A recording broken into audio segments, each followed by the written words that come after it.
आजमगढ़ और रामपुर लोकसभा उपचुनाव में बीजेपी की बड़ी जीत हुई है। बीजेपी ने इन जिलों की लोकसभा सीट पर कमल खिलाने के लिए व्यापक स्तर पर रणनीति बनाने के साथ ही समाजवादी पार्टी को घेरने की रणनीति बनाई थी और सफलता हासिल हुई। दरअसल विधानसभा और विधान परिषद चुनाव परिणामों में पिछड़ने के बाद अब बीजेपी संसदीय उपचुनाव को लेकर काफी सतर्क थी। दिनेश लाल यादव निरहुआ के मैदान में उतरने के साथ ही बीजेपी के रणनीतिकार और यूपी के परिवहन मंत्री दयाशंकर सिंह ने जमीनी स्तर पर उतरकर किले की घेराबंदी करने के लिए कार्यकर्ताओं को एकत्रित किया और उन कार्यकर्ताओं के साथ गहन मीटिंग की।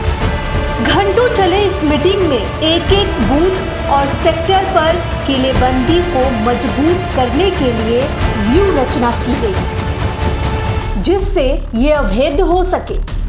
घंटों चली इस मीटिंग के मंथन में जो बात निकलकर सामने आई, उसके मुताबिक कमल खिलाने को लेकर चक्रव्यूह तैयार हुआ।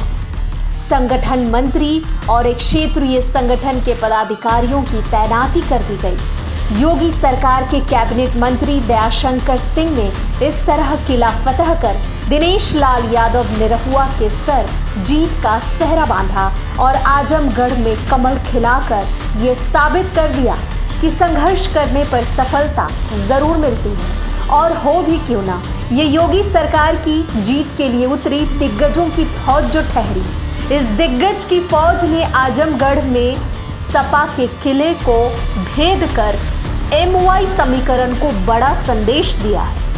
योगी और उनके कैबिनेट मंत्री हैं तो सब संभव है। परिवहन मंत्री दयाशंकर सिंह ने इस क्षेत्र का दौरा कर ये दावा कर दिया था कि बीजेपी की जीत निश्चित है और ये आजमगढ़ की जनता के सहयोग और दयाशंकर सिंह की मेहनत से सच साबित हो गया।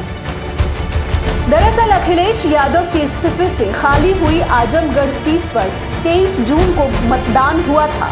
2024 के लोकसभा चुनाव से पहले आजमगढ़ और रामपुर का ये उपचुनाव सत्ताधारी बीजेपी और मुख्य विपक्षी दल सपा की सियासी तस्वीर तय कर चुकी। न्यूज़ आई इंडिया की तरफ से बीजेपी को आजमगढ़ और रामपुर की जीत मुबारक। देखते रहिए न्यूज़ आई इंडिया।